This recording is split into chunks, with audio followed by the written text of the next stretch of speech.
জাপানের উত্তরাঞ্চলে শক্তিশালী ৭.৫ মাত্রার ভূমিকম্প আঘাত হানায় দেশজুড়ে আতঙ্ক ছড়িয়ে পড়েছে। স্থানীয় সময় সোমবার বিকেল ৪টা ৫৩ ইয়াওতে প্রিফেকচারের উপকূলবর্তী সমুদ্র এলাকায় এই কম্পন অনুভূত হয়। রাজধানী টোকিও সহ বিস্তীর্ণ অঞ্চলে কেঁপে ওঠে ভবন ও অবকাঠামো।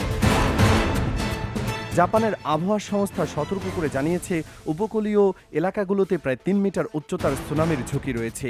প্রথম ঢেউ খুব দ্রুত উত্তরাঞ্চলের উপকূলে আছড়ে পড়তে পারে বলেও জানানো হয়েছে। কর্তৃপক্ষ উপকূল ও নদী তীরবর্তী এলাকার বাসিন্দাদের দ্রুত নিরাপদ স্থানে সরে যাওয়ার নির্দেশ দিয়েছে। জাপানের প্রধানমন্ত্রী সানায়ে তাকাইচি জানিয়েছেন, পরিস্থিতি মোকাবেলায় জরুরি সংকট ব্যবস্থাপনা দল গঠন করা হয়েছে। ক্ষয়ক্ষতি ও হতাহতের তথ্য সংগ্রহের কাজ চলছে বলে জানিয়েছেন তিনি।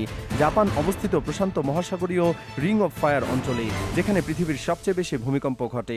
প্রতি বছর প্রায় ১৫০০ ভূমিকম্প অনুভূত হয় দেশটিতে, যা বৈশ্বিক মোটের প্রায় ১৮%। বিশেষজ্ঞরা দীর্ঘদিন ধরে নানকাই ট্রাফ অঞ্চলে বড় ধরনের ভূমিকম্পের ঝুঁকি নিয়ে সতর্ক করে আসছেন। প্রায় ৮০০ কিলোমিটার দীর্ঘ এই সমুদ্র গর্ভস্থ অঞ্চলে ফিলিপাইন সি প্লেট ধীরে ধীরে মহাদেশীয় প্লেটের নিচে সরে যাচ্ছে, যা ভবিষ্যতে বড় দুর্যোগের আশঙ্কা বাড়াচ্ছে।